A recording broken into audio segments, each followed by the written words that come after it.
Hello everyone, you all are welcome to MAM institute of commerce. आज हम लोग एक नए चैप्टर के साथ आए हैं जिसका नाम स्टाफिंग है। तो चलिए बिना टाइम वेस्ट किए हम लोग वीडियो को स्टार्ट करते हैं। सबसे पहला क्वेश्चन आ रहा है, define the term staffing. Staffing से क्या हम लोग समझते हैं?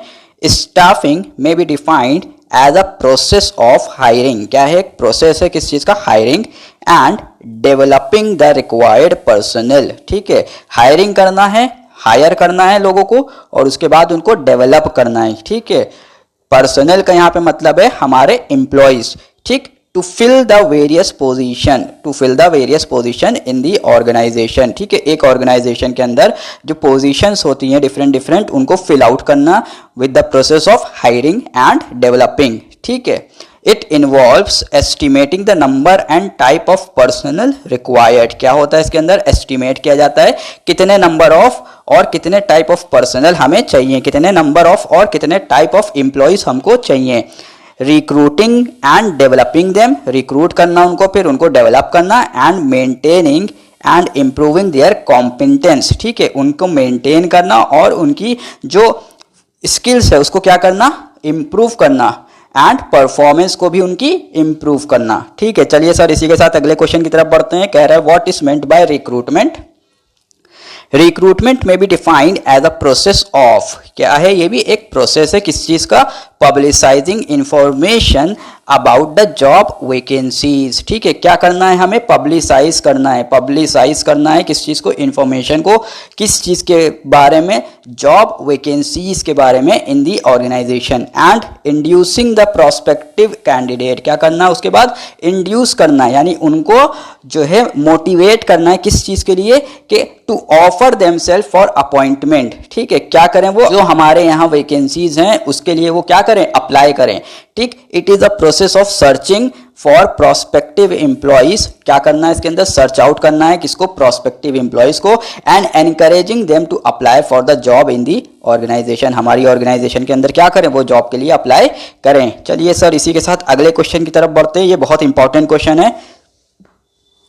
कहता है recruitment is a positive process. Comment ये आता है अक्सर क्वेश्चन एग्जाम में।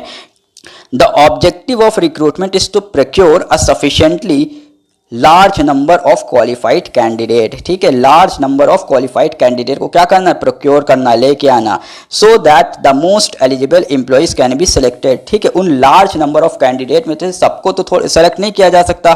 ठीक है, कुछ लोगों को सेलेक्ट किया जाएगा। ठीक है, लेकिन इतने सारे लोगों को एक जगह पे इकट्ठा करा जाता है। ठीक है, पूल ऑफ कैंडिडेट आ जाते हैं एक जगह के ऊपर, इसलिए इसको क्या कहा जाता है? रिक्रूटमेंट क्या है? पॉजिटिव प्रोसेस है, यानी लोगों को मोटिवेट करता है कि आओ हमारे यहाँ जॉब के लिए अप्लाई करो। चलिए सर इसी के साथ अगले क्वेश्चन की तरफ बढ़ते हैं। कह रहा है डिफाइन सिलेक्शन। सिलेक्शन क्या होता है?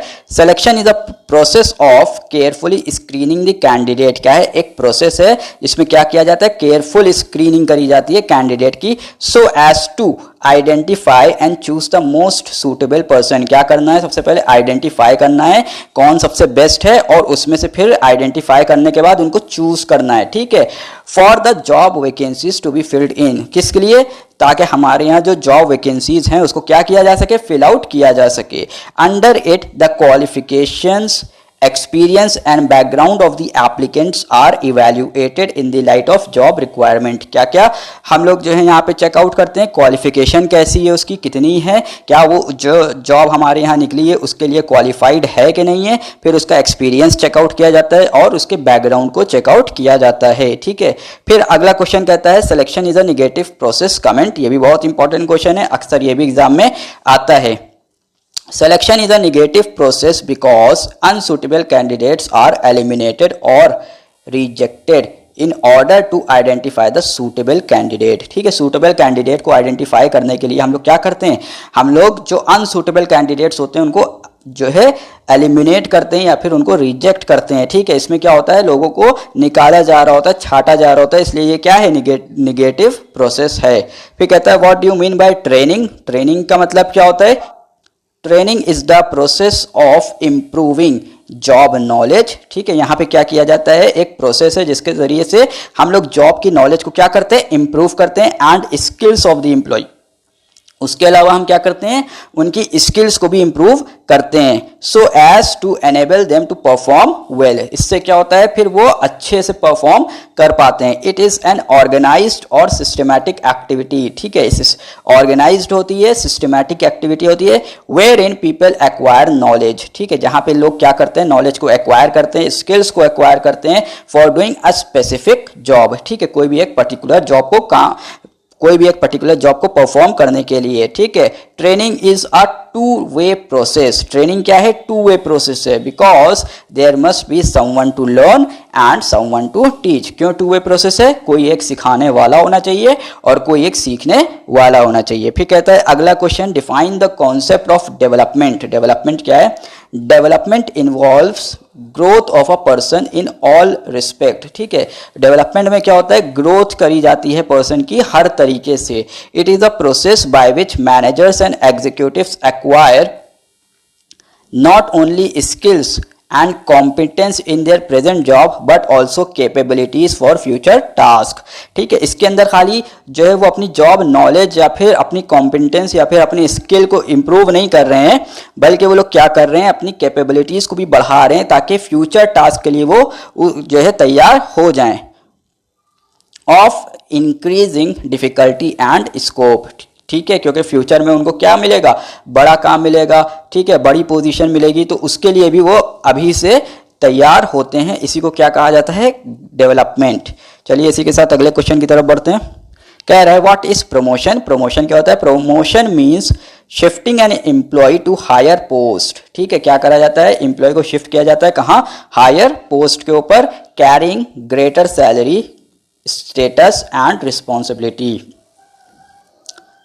ठीक है। इसके अंदर क्या होता है, एम्प्लॉय को एक हायर पोस्ट दी जाती है जिसके अंदर सैलरी उसकी बढ़ जाती है, उसकी स्टेटस में भी इंप्रूवमेंट होती है, यानी अब वो सीनियर लेवल पे आ जाता है, प्लस उसकी रिस्पॉन्सिबिलिटी भी उसी हिसाब से बढ़ जाती है। फिर अगला क्वेश्चन कहता है define transfer. Transfer involves shifting an employee to a similar job. यहाँ पे क्या होता है, ट्रांसफर में सेम जॉब पे ही हम लोग क्या करते हैं, एक इंसान को शिफ्ट करते हैं, ठीक है, with the no change in salary status और रिस्पॉन्सिबिलिटी, क्योंकि वो सेम जॉब है तो ना उसकी सैलरी चेंज होगी, ना स्टेटस उसका चेंज होगा, ना ही उसकी रिस्पॉन्सिबिलिटी किसी तरह से चेंज होगी। चलिए सर इसी के साथ अगले क्वेश्चन की तरफ बढ़ते हैं। कह रहा है explain the various importance of staffing, ठीक है, तो उसके अंदर पहला पॉइंट आ रहा है huge investment, the creation and maintenance of competent and dedicated workforce require considerable investment in terms of time effort and money, ठीक है। तो यहाँ पे क्या होता है, बहुत ज़्यादा इन्वेस्टमेंट करना पड़ता है, ठीक है। Efficient and effective staffing helps to maximise return, ठीक है।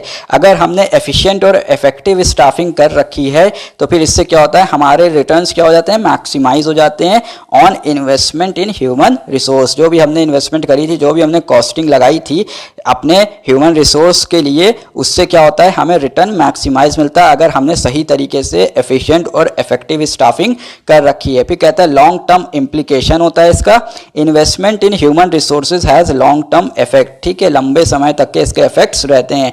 Therefore decision in the area of staffing are crucial, ठीक है, बहुत इंपॉर्टेंट होता है, particularly in case of managerial person. अगर हम मैनेजरियल पर्सन को जो है रिक्रूट करने जा रहे हैं तब फिर हमको बहुत ज़्यादा ध्यान रखना पड़ेगा। फिर कहता है मल्टीपल इफेक्ट्स होते हैं, people are the most valuable assets of any organisation. कोई भी ऑर्गेनाइजेशन के अंदर वो सबसे ज़्यादा इंपॉर्टेंट एसेट क्या होता है, उसके ह्यूमन रिसोर्स, ठीक है। Other assets become productive only when people use them properly, ठीक है। जो ह्यूमन रिसोर्स के अलावा जो एसेट्स है ना, वो क्या हो जाएंगे, प्रोडक्टिव हो जाएंगे जब हमारा जो ह्यूमन रिसोर्स है वो उसके ऊपर एम्प्लॉय किया जाएगा, ठीक है। Therefore the quality of human resources has a multiplier effect. क्या होता है, मल्टीप्लायर इफेक्ट होता है इसका, ठीक है, on all parts of the organisation, ठीक। फिर अगला आता है holistic approach, the contribution of a person in an organisation depend not merely on his own competency. खुद की कॉम्पिटेंसी पे उस पर नहीं डिपेंड होता है, and motivation, but also on the competence and motivation of his superior. ठीक है, हम खाली जो है कॉम्पिटेंट हैं, मोटिवेट हैं कि नहीं है, इससे फ़र्क नहीं पड़ता, हमारा सुपीरियर भी कॉम्पिटेंट होना चाहिए और मोटिवेट होना चाहिए। And subordinates and on the facilities provided to him. ठीक है सर, चलिए इसी के साथ अगले पॉइंट की तरफ बढ़ते हैं। Key to other functions, without people an organisation is an empty shell of job position. ठीक है, अगर पीपल्स नहीं होंगे, एम्प्लॉय नहीं होंगे तो ऑर्गेनाइजेशन क्या हो जाएगी, एम्प्टी शेल बन जाएगी। ठीक है, staffing injects life into organisation by providing the right person for every job. ठीक है, स्टाफिंग क्या करता है, स्टाफिंग क्या करता है, एक ऑर्गेनाइजेशन को क्या देता है, लाइफ देता है। ठीक है, लाइफ देता है, उस कैसे लाइफ देता है, राइट पर्सन्स को प्रोवाइड करके एट द राइट जॉब। ठीक है, the effectiveness of directing and controlling function also depend upon staffing. ठीक है, इफेक्टिवनेस किस चीज़ की, डायरेक्टिंग और कंट्रोलिंग की भी किसके ऊपर डिपेंड करती है, स्टाफिंग के ऊपर डिपेंड करती है। चलिए सर इसी के साथ अगले क्वेश्चन की तरफ बढ़ते हैं। कह रहा है explain the various steps involved in the process of staffing. Staffing के अंदर क्या क्या प्रोसेस होते हैं। सबसे पहला कहता है human resource planning, it involve forecasting and determining the number and kind of man power. ठीक है, फोरकास्ट और डिटरमाइन करना कि कितने नंबर ऑफ हमें एम्प्लॉयज चाहिए हैं, required by the organisation in future. Its purpose is to obtain the right number of qualified people. ठीक है, right number of qualified people जहां पे क्या करना है, हमें एक्वायर करना है एट द राइट टाइम, बिल्कुल ठीक टाइम पे भी हमें चाहिए होंगे। ठीक है, फिर कहता है recruitment, it means identifying the sources of required personnel. ठीक है, हम क्या करेंगे इसमें, आइडेंटिफाई करेंगे वो जरिए जहां से हमको पर्सनल मिल पाएंगे। एंड इंड्यूसिंग पीपल, फिर क्या करेंगे, उनको मोटिवेट करेंगे to apply for the job in the organisation. Recruitment of staff can be within the organisation as well as from outside. आप ऑर्गेनाइजेशन के अंदर से रिक्रूटमेंट कर सकते हैं, ऑर्गेनाइजेशन के बाहर से भी रिक्रूटमेंट आप कर सकते हैं। ठीक है, फिर आता है अगला point selection. It is a process of choosing and appointing the right candidate. क्या करना है इसमें, चूज करना है, उसके बाद उसको अपॉइंट करना है। ठीक है, फॉर वेरियस जॉब पोजीशंस। ठीक है, जो भी हमारे पास जॉब पोजीशंस है उसके लिए in the organisation. Several steps are involved in the process of employ selection. ठीक है, सेवरल प्रोसेस इन्वॉल्व होते हैं, या आगे आप लोग अभी पढ़ेंगे कि कौन कौन से स्टेप्स इन्वॉल्व होते हैं सिलेक्शन के अंदर। फिर अगला पॉइंट आता है placement. It implies putting the selected candidates on the right job. ठीक है, जिनको सेलेक्ट किया है उनको राइट जॉब पे जो है क्या करना है, हमें पुट करना है। An appropriate job is assign to each selected person. जो भी एक जॉब असाइन, जो भी पर्सन्स को सेलेक्ट किया गया उनको एक एप्रोप्रिएट जॉब दी जाती है। After the selected candidates join the organisation they are placed on appropriate job. ठीक है, जब वो जो है सेलेक्ट होने के बाद ऑर्गेनाइजेशन को ज्वाइन करते हैं तो उनको एक एप्रोप्रिएट जॉब दी जाती है। It is the process of introducing and familiarizing newly appointed candidates with their jobs। ठीक है, क्या किया जाता है, उनको इंट्रोड्यूस किया जाता है, फैमिलियराइज किया जाता है, किससे, उनकी जॉब से, वर्क ग्रुप जो भी उनका ग्रुप है, एंड द ऑर्गेनाइजेशन और ऑर्गेनाइजेशन से, so that they may feel at home in the new environment, ताकि उनको एकदम कंफर्टेबल जोन हो, वो थोड़ा सा कंफर्टेबल हो जाए। It is a process of socialising, इसको और क्या कहा जाता है, सोशलाइजिंग। फिर अगला आता है training and development. These involve improving job knowledge. ठीक है, इसमें क्या किया जाता है, जॉब नॉलेज को इम्प्रूव किया जाता है, स्किल्स को इम्प्रूव किया जाता है, and attitude of the employees on a regular basis so that they may perform their jobs efficiently. ठीक है, इससे क्या होता है, वो अपनी जॉब्स को और ज़्यादा अच्छे तरीके से कर पाते हैं। चलिए इसी के साथ अगले क्वेश्चन की तरफ बढ़ते हैं। कह रहा है what are the advantages of internal recruitment. Internal recruitment हम करते हैं तो उससे क्या क्या एडवांटेजेस होते हैं। Familiarity, the organisation and its employees are already familiar to each other. ठीक है, वो लोग आपस में पहले से ही फैमिलियर होते हैं। The organisation knows the skills and abilities of the candidate. Organisation भी फैमिलियर होती है तो वो स्किल्स और एबिलिटीज को जानती है कैंडिडेट के।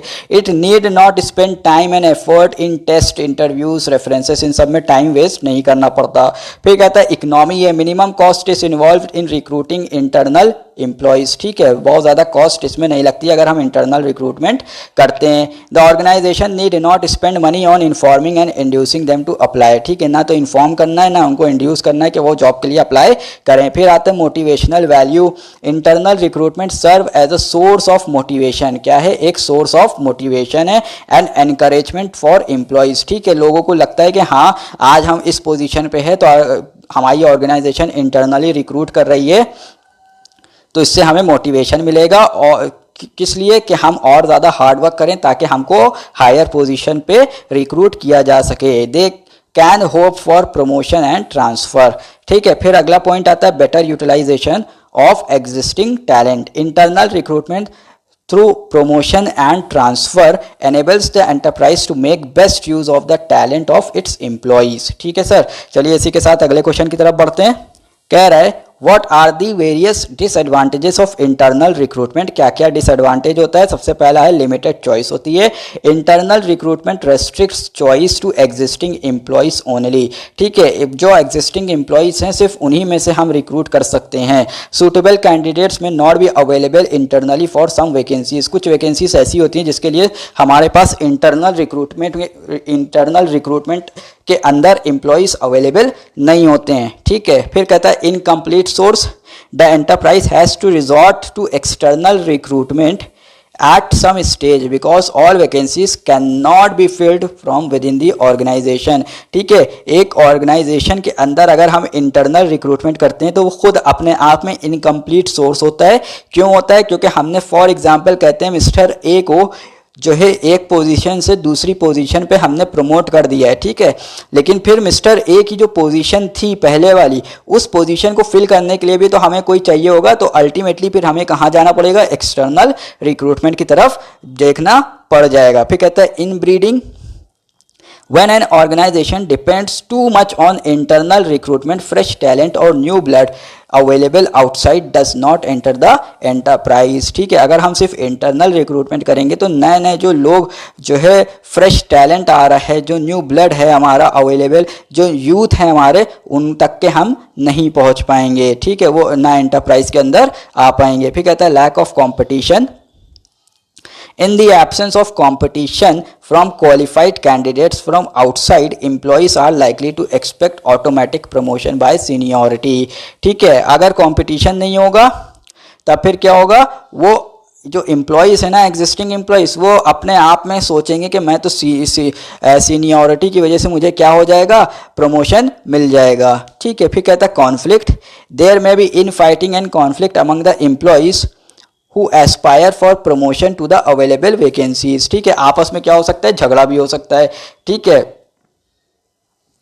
किस चीज़ को लेके, प्रमोशन को लेके, कि हाँ वो सोच रहे हैं कि हमें प्रमोशन मिलेगा, वो सोच रहे नहीं हमें प्रमोट किया जाएगा, और आपस में इसी बात को लेके बहस चल रही है। चलिए इसी के साथ अगले क्वेश्चन की तरफ बढ़ते हैं। कह रहा है explain the various external sources of recruitment, कौन कौन से एक्सटर्नल सोर्सेस हैं हमारे पास रिक्रूटमेंट के। सबसे पहला कहता है advertisement, advertising in newspapers and journals and on television is a common source of recruitment, ये सारे कॉमन सोर्स हैं रिक्रूटमेंट के, ठीक है। Whenever an organisation want to inform public about the job vacancies, जब भी इसको इन्फॉर्म करना होता है जॉब वैकेंसीज के बारे में, क्या करते हैं, it can issue an advertisement, तो वो अपना एडवर्टीजमेंट इन सब चीज़ों में इशू कर सकते हैं। फिर आता है employment exchanges, employment exchanges register the name of job seekers and maintain record of their qualification, experience etc, ठीक है। तो जॉब सीकर्स का एक वो क्या मेंटेन करके चलते हैं एम्प्लॉयमेंट एक्सचेंज में, जो है एम्प्लॉयमेंट एक्सचेंज क्या करते हैं, जॉब सीकर्स का एक पूरा रिकॉर्ड मेंटेन कर लेते हैं अपने पास। Employers inform these exchanges about vacancies, ठीक है। एम्प्लॉयर क्या करते हैं, हमारे यहाँ फॉर एग्जांपल अगर कहते हैं कोई वैकेंसी निकली है तो हम एज अ एम्प्लॉयर क्या करेंगे, एम्प्लॉयमेंट एक्सचेंज को क्या करेंगे, इन्फॉर्म करेंगे।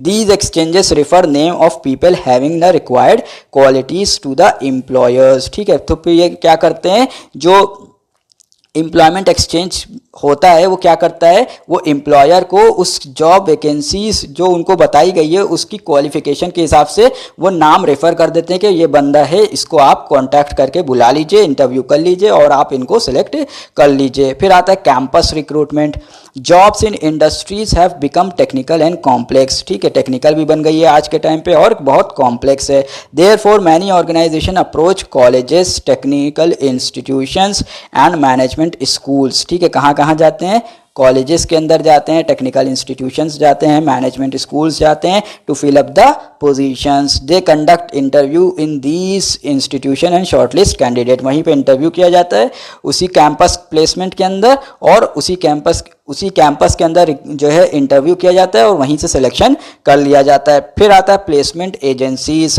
For recruiting senior executives and technicians placement agencies में भी हायर्ड। ठीक है, तो क्या किया जा सकता है, प्लेसमेंट एजेंसीज को हायर किया जाता है। अगर कोई सीनियर एग्जीक्यूटिव को हमें रिक्रूट करना है या फिर टेक्नीशियंस को हमें रिक्रूट करना है। These agencies are specialist and they serve as intermediary between the organisation and the applicant. ठीक है, ये एक तरीके से इंटरमीडियरी होती है प्लेसमेंट एजेंसी। ये जाती है, ये बहुत ज़्यादा स्पेशलिस्ट होती है अपने काम में। ये जाती है, रिक्रूट करती है और फिर लेके कैंडिडेट को वहाँ पहुँचा देती है जिस ऑर्गेनाइजेशन ने उस प्लेसमेंट एजेंसी को हायर किया है। चलिए अगले पॉइंट की तरफ बढ़ते हैं। कह रहा है casual callers, persons in need of job visit offices of well-known companies to find out job if jobs are available। ठीक है, लोग क्या करते हैं, विजिट करते हैं ऑफिसेस के अंदर ताकि उनको कहीं ना कहीं जॉब मिल जाए। Such unsolicited candidates can be useful source. ठीक है, ये लोग भी बहुत ज़्यादा यूजफुल सोर्स होते हैं। There for a waiting list of such visitors may be prepared. ठीक है, इनका क्या किया जाता है, एक वेटिंग लिस्ट बना लिया जाता है। अगर फ्यूचर में कोई जॉब वैकेंसीज निकलती है तो इनको कॉन्टैक्ट कर लिया जाता है, इनको बुला के इनको जॉब दे दी जाती है। ठीक है, फिर कहता है direct recruitment. Sometimes a notice of vacancies is put on the factory gate. ठीक है, फैक्ट्री गेट के ऊपर क्या लगा दी जाती है, वैकेंसी की नोटिस लगा दी जाती है। और ऑफिस नोटिस बोर्ड, ठीक है, या तो ऑफिस के नोटिस बोर्ड पे लगा दी जाती है। People read it and assemble on the gate at the specified date and time। ठीक है, जो भी स्पेसिफाइड डेट और टाइम दिया गया था उस टाइम पे वो क्या हो जाते हैं, लोग वहाँ पे इकट्ठा हो जाते हैं और वहीं पे उनका रिक्रूटमेंट हो जाता है। फिर कहता है recommendation of present employee, candidates recommended by the existing employee can be a good source of recruitment. ठीक है, जो एग्जिस्टिंग एम्प्लॉय है वो क्या करते हैं, रिकमेंडेशन देते हैं कि हाँ भैया इनको हायर कर लीजिए आप अपने यहाँ। Existing employees do some preliminary screening and stand surety. ठीक है, पहले क्या करते हैं, प्रिलिमिनरी स्क्रीनिंग उनकी करी जाती है, फिर उनकी श्योरिटी भी वो देते हैं for the new recruits. Some employees give preference to relatives and friend और present staff। ठीक है, क्या किया जाता है, अपने relatives या फिर अपने friend के अंदर कोई होता है या फिर present staff में कोई ऐसा होता है जो उनको लगता है कि हाँ ये बंदा बहुत ज़्यादा परफेक्ट है इस जॉब के लिए, तो वो क्या करते हैं, एम्प्लॉयज़ उनका रिकमेंडेशन दे देते हैं। फिर आता है लेबर कॉन्ट्रैक्टर एंड जॉबर। अनस्किल्ड और सेमी स्किल्ड लेबर में भी रिक्रूटेड थ्रू जॉब कॉन्ट्रैक्टर। ठीक है, अनस्किल्ड जो लोग होते हैं और सेमी स्किल्ड जो लोग होते हैं उनको जॉब कॉन्ट्रैक्टर के थ्रू क्या किया जाता है, रिक्रूट किया जाता है। This source is often used for recruiting construction labour. ठीक है, तो इस सोर्स को किस लिए यूज किया जाता है, रिक्रूटमेंट करने के लिए कंस्ट्रक्शन लेबर की। ठीक है सर, चलिए इसी के साथ अगले क्वेश्चन की तरफ बढ़ते हैं। कह रहा है give the various advantages and disadvantages of external recruitment. क्या क्या इसके एडवांटेज हैं और क्या क्या इसके डिसएडवांटेज हैं। पहला कहता है advantages, wide choice, external sources bring in a large number of candidate. ठीक है, एक्सटर्नल रिक्रूटमेंट अगर हम करेंगे तो उससे क्या होता है, लार्ज नंबर ऑफ कैंडिडेट हमारे पास आते हैं। The organisation can have a free hand in selecting the best possible candidate. उनके पास इतने ज़्यादा लोग आ जाते हैं एक ऑर्गेनाइजेशन के पास कि वो आराम से उसमें से छांट के कोई भी एक बेस्ट बंदा सेलेक्ट कर सकते हैं। Fresh talent, the organisation can obtain talented candidates with the fresh outlook. ठीक है, क्या कर सकते हैं, जो है एक ऑर्गेनाइजेशन टैलेंटेड कैंडिडेट्स को अपने यहाँ रिक्रूट कर सकती है from outside. This brings in new blood and new ideas into the enterprise. इससे क्या होता है, न्यू ब्लड या फिर न्यू आइडिया क्या आता है, ऑर्गेनाइजेशन के अंदर आता है। कहता है healthy competition, internal candidates have to compete with outside candidates for vacancies. ठीक है, यहाँ पे क्या होता है, कंपटीशन बहुत हाई फाई होता है। ठीक है, क्यों, इंटरनल कैंडिडेट को कॉम्पीट करना पड़ जाता है किससे, एक्सटर्नल कैंडिडेट से। They will work hard to show better performance. इससे क्या होगा, फिर वो लोग जो है हार्ड वर्क करना शुरू करेंगे ताकि अपनी परफॉर्मेंस वो बेटर कर सकें और अपनी ऑर्गेनाइजेशन को दिखा सकें। इसके डिसएडवांटेजेस क्या है? पहला कहता है frustration among existing employ. Recruitment from outside में cause dissatisfaction and frustration among the existing employ. ठीक है, यहाँ पे क्या होगा, जो एग्जिस्टिंग एम्प्लॉय वो क्या हो जाएंगे, डिससेटिस्फाई हो जाएंगे और वो फ्रस्ट्रेट हो जाएंगे कि उनको ना जो है प्रमोट करके बल्कि और ऑर्गेनाइजेशन क्या कर रही है, कहीं और से बंदे को लेके आ रही है, नए बंदे को। ठीक है, who aspire for promotion but fail to get the same. ठीक है, उन्होंने जो है सोचा था कि उनको प्रमोशन मिल जाएगा, लेकिन उनको प्रमोट ना करके कोई और बंदे को नए किसी बंदे को लेके आया जा रहा है ऑर्गेनाइजेशन के अंदर। फिर कहता है एक्सपेंसिव मेथड है। Recruitment of staff from outside involve considerable expenditure. ठीक है, यहाँ पे बहुत ज़्यादा एक्सपेंडिचर करना पड़ जाता है अगर रिक्रूटमेंट कर रहे हैं हम बाहर से। अगला पॉइंट कहता है time consuming. External recruitment is very time consuming. बहुत ज़्यादा इसके अंदर टाइम जाता है जो है हम लोग को रिक्रूट करने में। The organisation has to publish the vacancies and wait for the response. ठीक है, पब्लिश करना पड़ेगा वैकेंसी को, उसके बाद उन जो है वेट भी करना पड़ जाएगा उनके रिस्पॉन्स के लिए। चलिए इसी के साथ अगले क्वेश्चन की तरफ बढ़ते हैं। कह रहा है explain the various steps involved in the selection process. Selection process में क्या क्या स्टेप्स इन्वॉल्व होते हैं। सबसे पहला कहता है preliminary screening. The purpose of preliminary interview is to see whether the candidate is apparently suitable physically and mentally for the job. ठीक, यहाँ पे चेक किया जाता है क्या सूटेबल है कैंडिडेट फिजिकली और मेंटली, किस चीज़ के लिए, जॉब के लिए। ठीक है, this is essentially to check whether the candidate fulfill the minimum qualification। ये क्यों ज़रूरी है?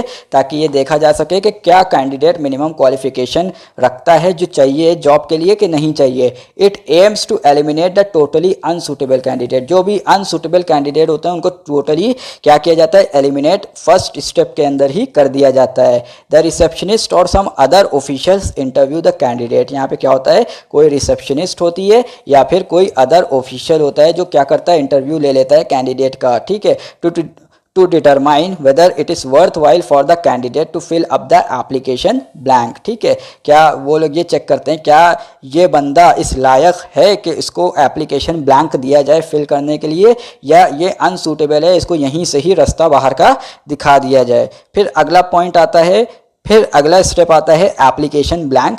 The candidate are required to give full information about their age, qualification, experience, family background etcetera in the application blank. ठीक है, उन लोग को ये एप्लीकेशन ब्लैंक फिल करना पड़ता है। The application blank provides a detailed written record about the candidate. इससे क्या होता है, एक डिटेल्ड रिटन रिकॉर्ड हम लोग को मिल जाता है कैंडिडेट का। फिर अगला पॉइंट आता है एम्प्लॉयमेंट और सिलेक्शन टेस्ट। ठीक है, candidate are asked to appear for written test or other test. यहाँ पे या तो रिटन टेस्ट होते हैं या फिर कोई और से टेस्ट लिए जाते हैं। Tests have become a popular screening device. उसके अंदर पहला आ रहा है proficiency test. These tests are designed to measure the skills and knowledge which a candidate already possess।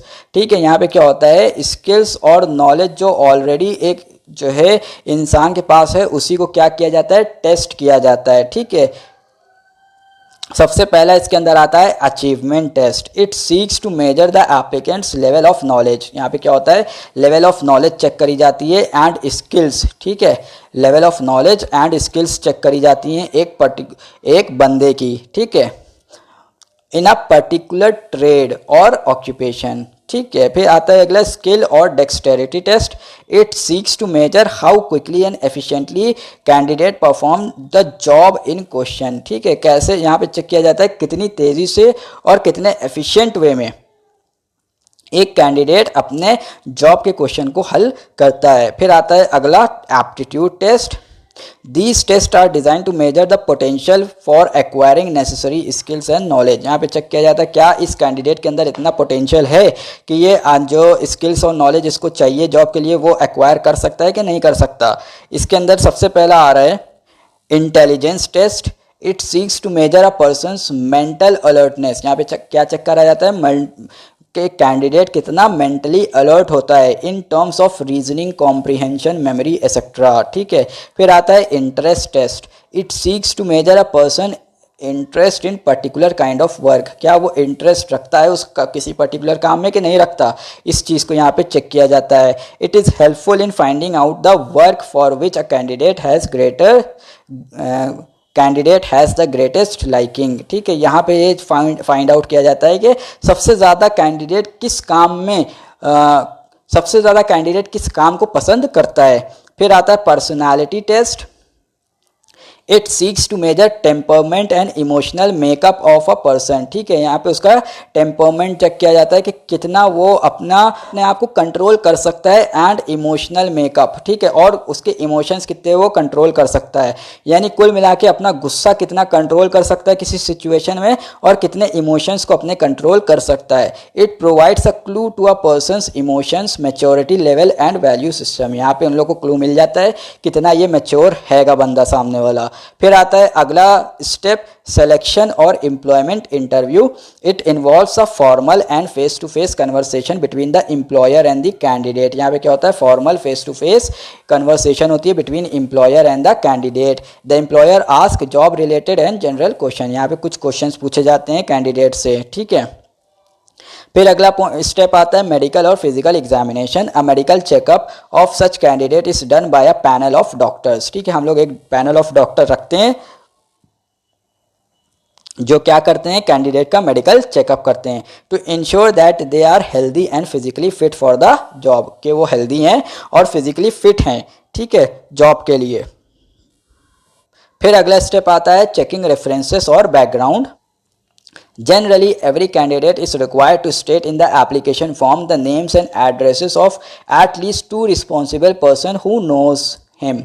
ठीक है, टू पर्सन्स का नाम देना पड़ता है जो उस बंदे को जानते हैं, उस कैंडिडेट को जानते हैं। ठीक है, these persons are contacted in writing or over a telephone. फिर इनको क्या करती है ऑर्गेनाइजेशन, कॉन्टैक्ट करती है या तो रिटर्न कन्वर्सेशन के थ्रू या फिर टेलीफोन के through, to collect information about the background, ताकि वो क्या कर सके ऑर्गेनाइजेशन, उस बंदे का, उस कैंडिडेट का बैकग्राउंड चेक कर सके, उसकी एबिलिटीज़ चेक कर सके, उसके कैरेक्टर के बारे में पता कर सके। फिर आता है अगला step, final approval or job offer. ठीक है, the candidate who are found suitable after the medical checkup, medical checkup के बाद जो लोग सूटेबल होते हैं द एंड बैकग्राउंड इन्वेस्टिगेशन के बाद, are formally appointed by issuing appointment letter, उनको फाइनली अब जो है क्या कर लिया जाता है, अपॉइंट कर लिया जाता है बाय इशूइंग अपॉइंटमेंट लेटर्स। ठीक है, they are ask to join the duty by the specified date, उसके अंदर एक डेट स्पेसिफाई करी जाती है कि इस डेट तक के आप हमारे यहाँ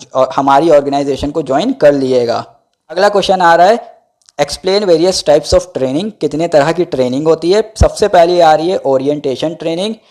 every new employee need to be made fully familiar with his job. ठीक है, जो न्यूली सेलेक्टेड कैंडिडेट्स होते हैं उनको फैमिलियर करवाना पड़ता है किससे, उनकी जॉब से, उनके सुपीरियर से, उनके सुपरवाइजर से और उनके सबऑर्डिनेट से। ठीक है, and with the rules and regulations of the organisation, और ऑर्गेनाइजेशन के क्या रूल्स हैं, क्या रेगुलेशंस हैं, उनसे भी फैमिलियर करवाया जाता है। Induction training create self confidence in the employee, अगर इंडक्शन ट्रेनिंग उनको प्रोवाइड करी जाती है तो वो एक कंफर्टेबल जोन में भी आ जाते हैं और थोड़ा सा कॉन्फिडेंस भी उनके अंदर आ जाता है। फिर कहता है job training, it refers to the training provided with the view to increase the knowledge and skills of an employee. ठीक है, ये ट्रेनिंग क्यों प्रोवाइड करी जाती है, ताकि नॉलेज और स्किल्स को क्या किया जा सके, इम्प्रूव किया जा सके, for improving performance on the job. ठीक है, ताकि उनकी परफॉर्मेंस भी अच्छी हो। एम्प्लॉयज में be taught the correct method of handling equipment,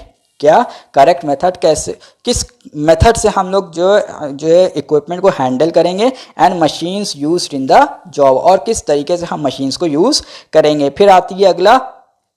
फिर अगली ट्रेनिंग आती है safety training. Training provided to minimise accident. ठीक है, ये ट्रेनिंग क्यों प्रोवाइड करी जाती है, ताकि हम एक्सीडेंट क्या हो, मिनिमम से मिनिमम हो, एंड डैमेज टू मशीनरी। ठीक है, और डैमेज भी मशीनरी को कम से कम हो। It's known as safety training, इसी को क्या कहा जाता है, सेफ्टी ट्रेनिंग। फिर आती है promotional training. It involves training of existing employees to enable them to perform higher level jobs. ठीक है, यहाँ पे क्या होता है, जो एग्जिस्टिंग एम्प्लॉय होते हैं उसको ट्रेन किया जाता है ताकि वो हायर लेवल की जॉब को हैंडल आउट कर सके। Employee with potential are selected and they are given training before their promotion. ठीक है, कुछ एम्प्लॉयज़ को सेलेक्ट किया जाता है जिनके अंदर इतना पोटेंशियल होता है कि वो हायर लेवल पे प्रमोट किए जा सकते हैं, फिर उनको इसमें ट्रेनिंग दी जाती है।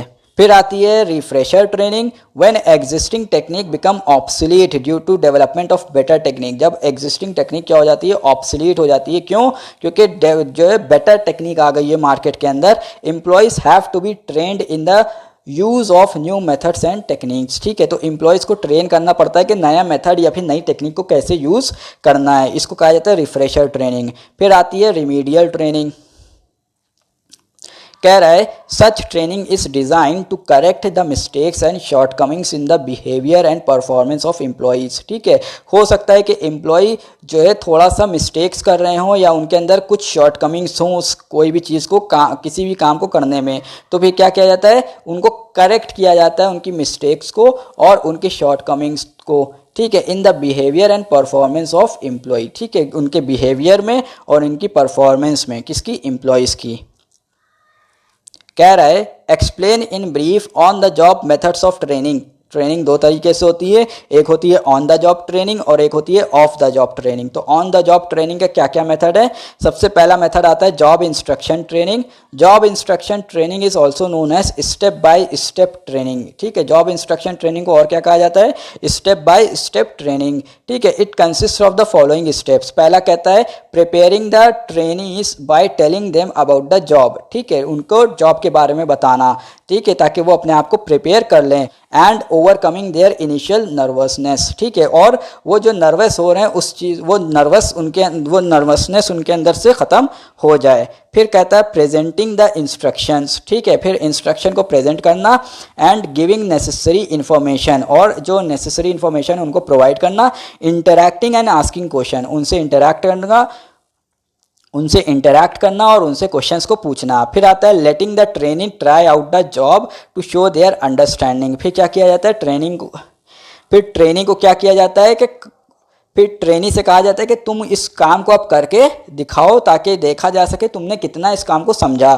फिर observing try out and providing necessary assistance and follow up. ठीक है, उनको ऑब्जर्व करना कि वो जो ट्राई कर रहे हैं, उसके बाद नेसेसरी असिस्टेंस उनको प्रोवाइड करना और उनसे फॉलो अप लेते रहना। चलिए इसके साथ अगले पॉइंट की तरफ बढ़ते हैं। कह रहा है apprenticeship programme. In apprenticeship training the trainees learn by working with those who are already skilled in their job. ठीक है, इसके अंदर क्या किया जाता है, ट्रेनीज को जो है उन लोग के साथ लगाया जाता है जो अपने काम में खुद महारत रखते हैं, स्किल्ड हैं। ठीक है, in an apprenticeship programme classroom training is given first. इसके अंदर क्या होता है, पहले क्लासरूम में एक ट्रेनिंग दी जाती है and then the trainee try out the job. उसके बाद क्या होता है, ट्रेनी जो है जॉब को ट्राई आउट करता है। ठीक है, under the guidance of a master worker, जिसके साथ उसको लगाया गया है उसके अंडर में। ठीक है, उनकी गाइडेंस के अंदर में। एन अप्रेंटिसशिप प्रोग्राम में रन फ्रॉम 2 to 5 years। ठीक है, ये कितने साल तक के लिए होता है, 2 से 5 साल तक के लिए ये चलता है। The government of India has set up industrial training institute ITIs for the purpose of apprenticeship programme. ठीक है, इसके लिए उन्होंने ITI गवर्नमेंट ऑफ इंडिया ने खोल रखे हैं। फिर आता है job rotation. This method involves movement और transfer of the trainee from one job to another. ठीक है, इसमें क्या होता है, मूवमेंट होती है या फिर ट्रांसफर होता है एक जॉब से दूसरी जॉब की तरफ। Basically of similar nature either in the same department. ठीक है, सिमिलर नेचर की होती है, सेम डिपार्टमेंट में हो सकती है और डिफरेंट डिपार्टमेंट में भी हो सकती है। The trainees get the job knowledge and gains experience in different assignment. ठीक है, तो उसको क्या होता है, इससे क्या होता है, ट्रेनीज को जॉब नॉलेज भी मिलती है और एक्सपीरियंस भी मिलता है डिफरेंट असाइनमेंट्स के अंदर। इसी के साथ अगले क्वेश्चन की तरफ बढ़ते हैं। कह रहा है explain the various off the job training methods. कितने off the job training methods हैं? ठीक है, पहला है classroom training, Lectures, case studies and audio visual aids are used in the classroom to provide theoretical knowledge. ठीक है, क्या क्या यूज़ किया जाता है? लेक्चर्स का, केस स्टडीज़ का, ऑडियो विजुअल एड्स का यूज़ किया जाता है ताकि उनको theoretical knowledge प्रोवाइड करी जा सके. The trainees learn in the related environment free from workplace disturbances. ठीक है, ट्रेनिंग क्या करता है? लर्न करता है चीज़ों को environment free from work place disturbances, यानी वर्क प्लेस में नहीं रह के वो क्लासरूम के अंदर सुकून से उसको सीखता है. फिर आता है simulation exercises. In this, the trainee is placed in an artificial environment which closely resembles the actual working condition. इसके अंदर क्या होता है? एक artificial environment create किया जाता है जिसमें लगता है कि हम लोग actual working condition के अंदर हैंगे. Business games, role playing and sensitivity training are the main types of simulation exercises. ये सारी main types of simulation exercises हैं. These are usually short structured learning experiences where individual learn by participating. इसके अंदर क्या होता है? Individual learn करता है बाय पार्टिसिपेटिंग. फिर आता है vestibule training. In this method a training centre called vestibule is setup. इसके अंदर क्या होता है? एक वेस्टिब्यूल सेटअप किया जाता है. ठीक है, the equipment and the working conditions of the actual job place are duplicated in the vestibule. ठीक है, इसके अंदर क्या किया जाता है? वर्किंग कंडीशन जो एक्चुअल में होती है उसको डुप्लीकेट किया जाता है. ठीक है, expert trainers are employed to provide training. फिर यहाँ पे एक्सपर्ट ट्रेनर्स को एम्प्लॉय किया जाता है कि वो ट्रेनिंग प्रोवाइड करें. The trainees learn the job on the equipments and the machines which they will be using on the job. ठीक है, ट्रेनिस क्या करते हैं? इक्विपमेंट और मशीन्स को यूज़ करते हैं जो वो लोग एक्चुअल में जॉब में अपनी यूज़ करेंगे. For example, a vestibule may be created to train railway drivers. ठीक है, रेलवे ड्राइवर्स को ट्रेन करने के लिए वेस्टिब्यूल क्रिएट किया जा सकता है. चलिए इसी के साथ अगले क्वेश्चन की तरफ बढ़ते हैं. कह रहा है give 5 point of differences between recruitment and selection. Recruitment और सिलेक्शन में क्या क्या डिफरेंस है? Recruitment means searching the prospective employees and stimulating them to apply for the job. और सिलेक्शन में क्या कहता है? Selection means choosing the candidate having necessary qualification. ठीक है, फिर कहता है recruitment is a positive process, selection is a negative process. The aim of recruitment is to create a large pool of candidate. ठीक है, the aim of selection is to eliminate all unsuitable candidate. फिर कहता है the process of recruitment is simple. ठीक है, as candidate are not required to cross many hurdles. यहाँ पे कोई बहुत ज़्यादा हर्डल्स नहीं होते हैं, सीधा आप अप्लाई कर दीजिए. The process of selection is complex. यहाँ पे कॉम्प्लेक्स होता है as candidate are required to cross several hurdles, क्योंकि यहाँ पे बहुत सारे हर्डल्स उनको देखने को मिलते हैं. Recruitment is done prior to selection, selection is made only after recruitment. चलिए इसी के साथ अगले क्वेश्चन की तरफ बढ़ते हैं. कह रहा है give 5 differences between training and development. Training और डेवलपमेंट में क्या क्या डिफरेंस है? Training make worker proficient in their present job. Training से क्या होता है? उनकी जो प्रेजेंट जॉब में होती है उसके अंदर वो क्या बन जाता है? थोड़ा सा एक्सपर्ट बन जाता है, प्रोफिशिएंट बन जाता है या एफिशिएंट बन जाता है. Development prepares employ for handling more responsible and challenging jobs in near future. ठीक है, रिस्पॉन्सिबल एंड चैलेंजिंग जॉब्स जो होती हैं आने वाले कल में उनकी. ठीक है, यानी जब वो प्रमोट होके जाएंगे आगे अपने सीनियर लेवल पे जाएंगे तो वहाँ पे उनकी रिस्पॉन्सिबिलिटी भी बढ़ जाएगी और चैलेंजेस भी वो फेस करेंगे. तो उसके लिए डेवलपमेंट यूज़ किया जाता है. ठीक है, under training technical skills are taught. यहाँ पे क्या होता है? टेक्निकल स्किल्स जो है सिखाई जाती हैं. फिर under development human and conceptual skills are taught. यहाँ पे क्या होता है? ह्यूमन एंड कॉन्सेप्चुअल स्किल्स सिखाई जाती हैं. Training is meant for non managerial personal. ठीक, ट्रेनिंग किसके लिए बनी है? नॉन मैनेजरियल पर्सनल के लिए बनी है. Development is meant for managerial personal. Development किसके लिए बना है? मैनेजरियल पर्सनल के लिए. Training helps developing skills already possessed by worker. ठीक है, ट्रेनिंग क्या करती है? जो स्किल्स हैं एक इंसान के पास उसको और अच्छा करने में मदद करती है. ठीक, development helps developing hidden qualities and talent of a person. क्या डेवलपमेंट में होता है? जो हिडन क्वालिटीज़ हैं, ठीक है, जो हिडन टैलेंट है उसको डेवलप करने में मदद करती है. The duration of training is short period, the duration of development is long period. ठीक है, आई होप कि आपको वीडियो पसंद आई होगी और सारे कॉन्सेप्ट्स आपको क्लियर हुए होंगे. अगर आपको कोई क्वेश्चन दिमाग में आया है या कोई क्वेरी है आपकी तो मुझसे कमेंट सेक्शन में आप पूछ सकते हैं. I will definitely going to reply you all. Video को लाइक करिएगा, चैनल सब्सक्राइब करिएगा और बेल आइकन दबाना मत भूलिएगा, नई लेटेस्ट अपडेट आप तक नहीं पहुंच पाएगी। ठीक है, इस वीडियो को अपने दोस्तों को भी शेयर करिएगा ताकि उनको भी इससे बेनिफिट हो सके। Till then good bye, thank you so much.